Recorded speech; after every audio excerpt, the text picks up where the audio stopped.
hindi na natin muna ilapalala ito. Tapos, pinapahikayat ulit, beloved. Ano sabi ko? Beloved, let us, ito na. Yun ang konteksto nun eh. Dahil maraming gulo, dahil maraming mga ngaral na nagtuturo, dahil iba-ibang espiritu, nawawala sila sa pagmamahal sa kapwa. Kaya ito na pinasok. Ang sabi ko dito, let us love one another for love is God. Pinakita na. Sa panahon po natin, ang daming supply dyan. No? Ang ganda ng turo. Babanggitin ko si CCM. Maganda yung huling nakita, narinig ko sa kanya. No? Ang sabi niya, let us love one another. Inilagay ko ngayon sa Facebook eh. Let us love one another, not cancel one another.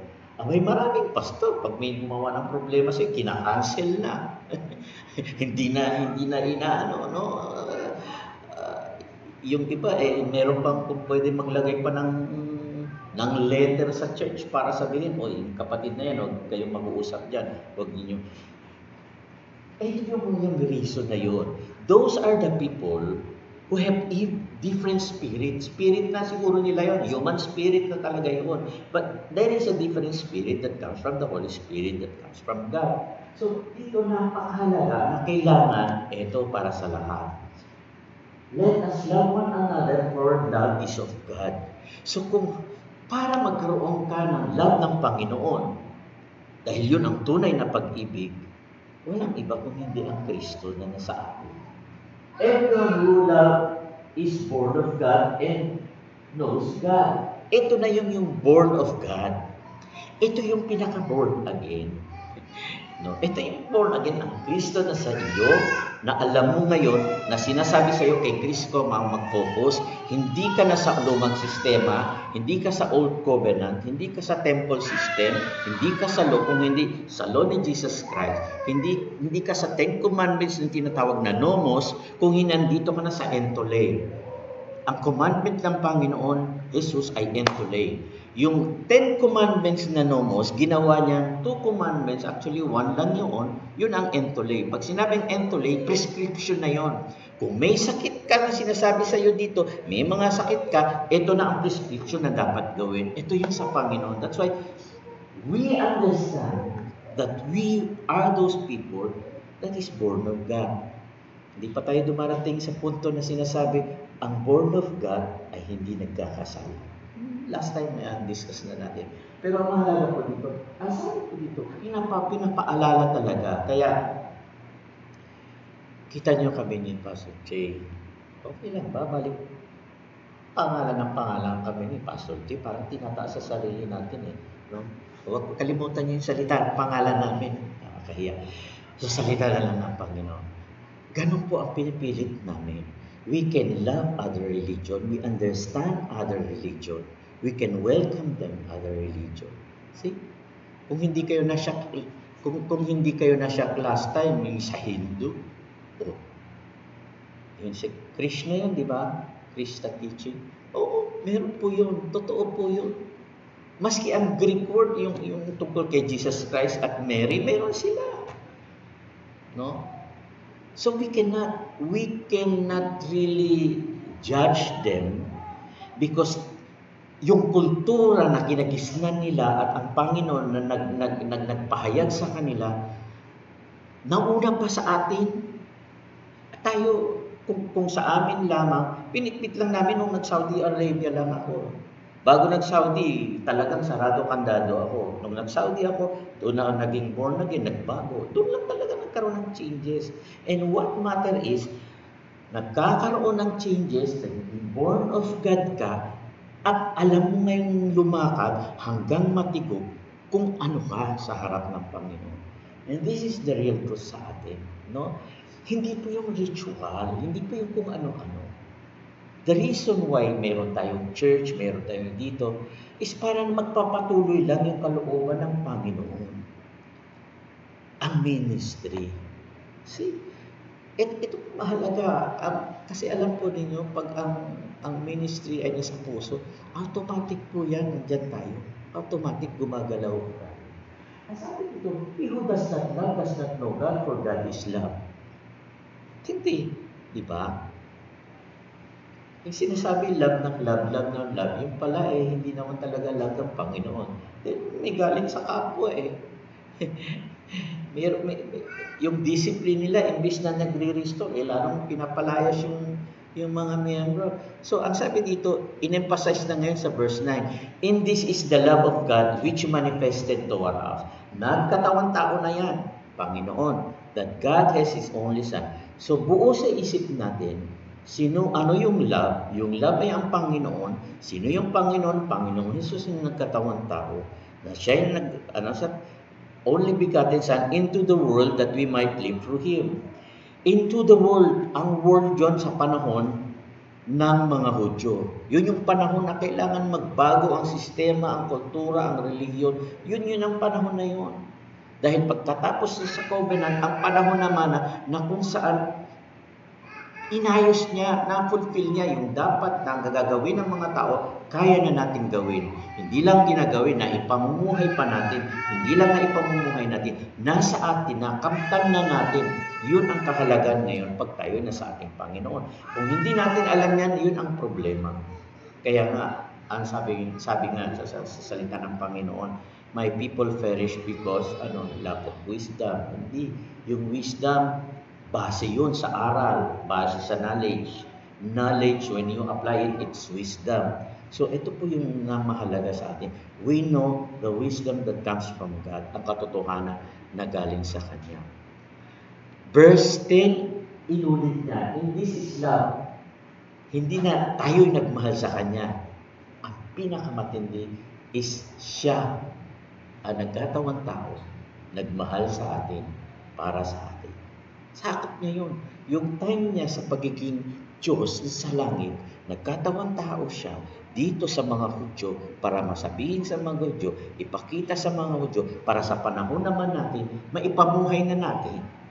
And this is the reason why napakahalaga na makita natin na ang sabi dito, to be the propitiation of our sins, pampalubag loob sa Diyos. Kasi hindi naman talaga galit talaga ang Diyos.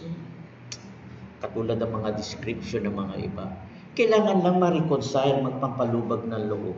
Dahil law na ng Diyos ang nagbigay kung ano pwedeng gawin para ma-restore, para magkaroon tayo ng salvation. Ang salvation talaga ay nasa ating Panginoon. Siya ay nag-sacrifice katulad ng Lamb of God. No? Katulad ng tupa. Ito ay nangyari sa ating Panginoon. Kaya nga, ang sabi sa 11, Beloved, if God so loved us, inuulit na naman, napakahalaga. Tandaan natin ito. We have to love one another. Kaya, nung reunion namin, alam nyo, sa kabila, Baptist, sa kabila, Seventh-day Adventist, Mormons, sila. Magkasundo kami, classmate ni Lois, si Aquino. Nagsishare lang kami ng Word of God. Ano ba ng kultura mo? Mabasa lang si Kristo. You have to love one another. Ikot ako sa kanya. Sa dulo naman, isang classmate na saradong katolikong kandidato. Sa dulo naman, yung kano, hindi mo, na asawa ng classmate. I mean, regardless of religion, dapat maunawaan natin ito. Dahil hindi natin sila mawin kung hindi natin sila mawin. Kung ang Muslim katabi mo, hindi mo kausap, hindi mo mawin, paano makita ang Kristo sa buhay? Kung may Buddhist ka, may Hindu, nandiyan, paano mo pa mawiwinsing? O isasara natin ang gusto.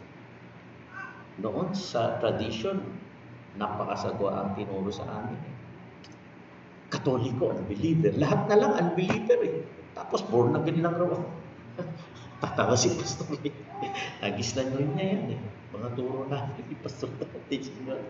Kami lang raw ang hindi po kakahiya. Hindi ganon. Because if we have the love of Christ, we will learn how to love Him. Kaya ang tanong ko nga sa mga kapapastor, paano yung mga Israelites na namatay doon? Tayo lang ang saved. Sila hindi saved. Yung mga mga Saudis na nare-realize nila ang mga storya na sinasabi, nagpakita sa kanila Jesus Christ. O gano'n na lang ba? Iko-condemn natin. No. So, babalik po ako dito ulit. Pinipilit talaga po papaunawaan dito na matutong magmahalin ng kapwa. Ang sabi dito, no one can see God at any time. If we love one another, God is in us, and His love has been perfected in us. Ito yung sinasabi, no? Nandito ba yun? Hindi nga ito, 14. We have seen, saan na ba yun? Na sinasabi dito, kung ang kapwa mo, nakikita mo, hindi mo mamahalin. Ang Diyos pa na hindi mo nakikita. Paano mo mamahalin? Ito para makita lamang natin na talaga po, we have to love one another. See, sabi sa third, no one has seen God at any time. If we love one another, God abides in us. Doon nakikita. Actually, sa God's scripture, di ba, sinabi po to, if you love one another, you are my disciples. They will know you're my disciples. Yan lang po. Kaya asahan po ninyo, babanggitin ko na naman pangalan ni Pastor Jay po. Kami po, mahal po namin ang lahat. Mga ibang religion. Lalo na asawa. Lalo na asawa ko. Hindi ko piliwanan yan. O pera. Joke lang. At church, mga anak na nandito, tandaan ninyo, ito yung standing natin. Pag sabing standing, yung katayuan natin sa harap ng Panginoon. Ang Panginoong Jesus ay nasa atin. Ito yung katotohanan. Ito yung katotohanan na nanggagaling lamang sa ating Panginoon. Kaya nga, sabi sa 13, by this we know that we abide in Him. No? Mahalin mo ng Panginoon, alam mo na sumusunod ka sa Kanya. And He in us, na siya rin ay nasa atin. Dahil napakahirap makipagkapwa, makipagtao. No? Iba-ibang klaseng kultura, meron kang nagagalit, pero kailangan tandaan mo ang Panginoon ang nasa. He is in us because He has given us. Ito ang napatindi. No? At papulahin ko nga kaya to. Maganda to eh. You. He has given us His Spirit. Antindi. By this, if we know that He abide in us, siya'y napapa sa atin, sumusunod tayo, at siya'y nasa atin, ang Espiritu ng Diyos because He has given us His Spirit. So, this is the reason why napakahalaga. Ang sabi ng mga apostoles dito, binibigyan niya testimony, and we have seen and testified that the Father has sent the Son as the Savior of the world. Ito yung apostolic, yung apostol mismo ang nagsasabi dito. Kaya ulit dito, whoever confess that Jesus, confess na naman. Ilagay natin to ang word. Saan ba yun? Ito. Ayan. Ang salitang confess. Asan yun? Whoever confess, hindi niya nakikita nun.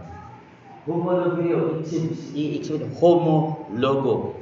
Agree with the word. Ang mahalaga doon, if you agree with the word, Jesus is the word, His word that we are teaching. Yun ang pinakamahalaga po dito. So, ang sabi dito, napakahalaga yun na whoever confess that Jesus is the Son of God, God abides in Him. I believe in our Lord Jesus Christ. I believe in the God who saved. I believe in Jesus. I believe in Jesus. See? That means God is abiding us, nakakasama sa atin. At siya naman, at ako naman sa Kanya. 16, we have come to know and have believed the love which God has for us. God is love, and the one who abides in God, God abides in Him. Inuulit po yun. Ang Diyos at ikaw, siya ay nasa atin, tayo ay nasa Kanya. This is how we walk. Kung paggising natin, pagtulog natin, ganun ang isip natin, para lang na-input ka sa umagang-umaga, si Jesus Christ, nag-pray ka sa Kanya, ganun. Tapos lakad ka ganun, He will guide your thinking, He will guide your heart, He will guide your everything. Ito po yung pinakamahalaga dito. Sapagkat napakarami ng kinagisnan natin sa mundo, kinagisnan natin ibang kultura, kinagisnan natin ibang emosyon, kinagisnan namin ibang prinsipyo. Pero kung ang conscious tayo na ang Panginoon ay nasa atin, makakalakad tayo ng, ng tama at matuwid. Perfect. Ang sabi dito sa 17, by this love is perfected in us. No? Ang perfected dito is completed. Teleleo, no? Accomplished. It is because of the love of God. Alam niyo itong verse na to, punong-puno ng love, love, love, love. So again, bakit natin dinidiscuss ito? Yung 1 John 4, wala pa tayo sa chapter 5. 1 John 4, sapagkat ito ang pundasyon ng pag-ibig sa ating Panginoon. Ito ang pundasyon para maunawaan mo na ikaw ay nasa Panginoon. Ito ang pinaka-pundasyon na malaman mo kung sino si Kristo sa buhay mo. Ito ang pundasyon para alaman mo na yung God na siyang nagliligtas, na ibig sabihin, Savior, God who saved, na ang tunay na salita binabasa atin ay Jesus Christ, the Anointed One. Ito po yun. And Jesus Christ is in you. Magandang umaga po sa inyo lahat.